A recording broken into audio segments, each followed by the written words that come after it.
Hey everyone, I just got finished grading your homework that you just turned in on resonance. And I wanted to go through a few things. One thing is this is a problem that was given and you were asked to do all of the resonance structures for them. I believe this is the starting structure. I haven't drawn the arrows in yet about how to do the different, to get from this structure to this structure to this structure to this structure, because I wanted to have you look at this and pause the video for a second and figure out which one of these has to be wrong. If you look through each one of these, a couple things we looked at is that arrows can't jump over atoms, right?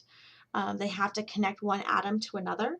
One thing that they are all correct in is they all have the same net charge. So my starting compound has a positive net charge, and this one has a net charge of a +1, +1, +1. So that's not something that's wrong. Something to look at and check on though. But one of the atoms in one structure breaks my octet rule. So an important rule to remember in resonance structures is that you cannot move sigma bonds or atoms. Okay. Where we moved a sigma bond is tricky because we haven't drawn all of our sigma bonds in. Let me remind you that on each of these spots, I have 3 H's at that carbon, 1 at this carbon, 1 at this carbon, none here because this is a carbocation, and then 3 at each of these carbons over here. So because in resonance I cannot move any of the sigma bonds or atoms, in this structure I have those same 3 hydrogens still there. And so I have 5 bonds to that carbon, breaking my octet rule, making this an illegitimate structure. The other 3 are, I'm going to now add my arrows into here to show you how you get from one to another. So I would say not this or this, but that I am going to go from here to here to here. And so I have that to be my resonance set. To do that, to get to this one, I take this pi bond and form a new pi bond. I can draw my arrow that way to get to this structure. And to get to this structure, I have 2 dots on that oxygen, 2 lone pairs, and that I can use one of those lone pairs to form a new pi bond here, forming my positively charged oxygen there. So those are the 3 structures. Wanted to point out that error. I want to talk through another example as well. This was another couple problems. One of them was a homework problem. The other one was not a homework problem given to you. And I want to show you this, again, re-emphasizing this point that this carbon has 2 H's. And here is actually kind of a hint that I think of. This has a hybridization. So stop for a second, pause the video. What hybridization does this carbon have? Hopefully you followed my direction and paused it. This carbon is sp3. Because I have those sigma bonds there and I cannot break any of my sigma bonds, any sp3 carbon, it's like a stop sign. I cannot do resonance through that spot. I cannot push the electrons through that or use a carbocation there, a pi bond there. That atom cannot participate in any resonance structures to stabilize the structure. So when I draw this, I cannot draw as an answer anything because I cannot rotate or move any of my atoms. This atom is always here. So never will this atom be involved in a positive charge, a pi bond here, or a pi bond there. Those are not options for me. So what are options for me?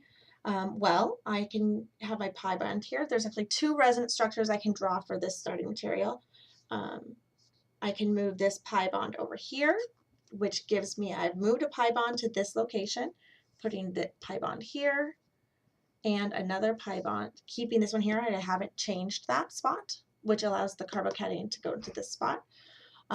When you think about carbocations, I saw a couple times an error would show up and the answer would be given that you have this part, right?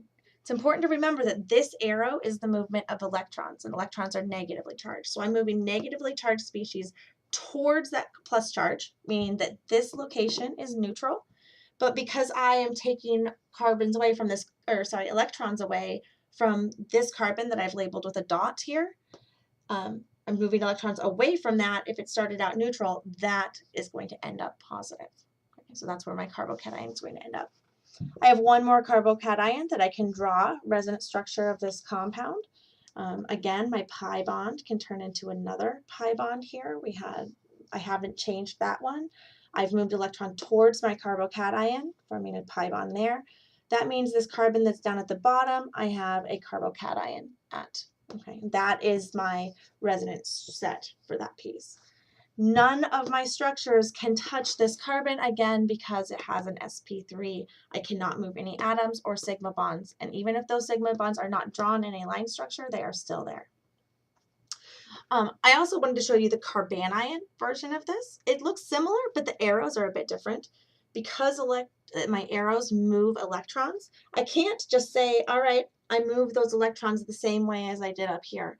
Because this carbon has already written on it, I already have 2 bonds and a lone pair. And something that's not written but is implied is that I have a hydrogens there, right? So I already have an octet.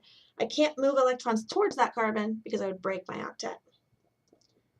So that's still there. I can't use this arrow, but I can start with my lone pair, and that's actually a trick that you could frequently do, is if you have a lone pair, you're going to start a negative charge lone pair, you're going to start there. So I can move that and form that a pi bond. Notice that I'm forming a pi bond between one of the bonds that the atom started. I'm not going to form it and come over here because this carbon has 2 hydrogens, just like it does up here, and it's going to break that octet if I put it there. I also can't, let me put my lone pair back there with my negative charge. I also can't take that lone pair and just jump it over here, right? I can't do this piece because my arrows can never jump atoms, so I can't take a lone pair from this carbon and move it not just to the next carbon over, but to the next carbon over that. Electrons can't move that far. They have to just go to the next atom, at least with our curved arrow rules. So the correct way to do this is to take my lone pair, form a pi bond, connecting the same atom it started on to the next carbon. If I left that atom there, I would break the octet, so I have to then form a pi bond, forming a lone pair on that carbon, creating this structure, new pi bond there. I have an old pi bond, I haven't changed at all. And then also, I can do the same pattern again, lone pair to pi bond to lone pair, giving me a negative charge on this carbon, a pi bond here, and a pi bond there, completing my resonance. Again, I can't go any further this way because I have 2 hydrogens. I can't go around the ring. I can't move these electrons through this carbon because I have 2 hydrogens there. It's a stop sign. So this would be the set for the carbocation. This would be the set for the carbanion. They look similar. My charges can be in the same general spots, but they are opposite charges and the arrows look different in each case. I hope that clarifies a little. Let me know if you have more questions.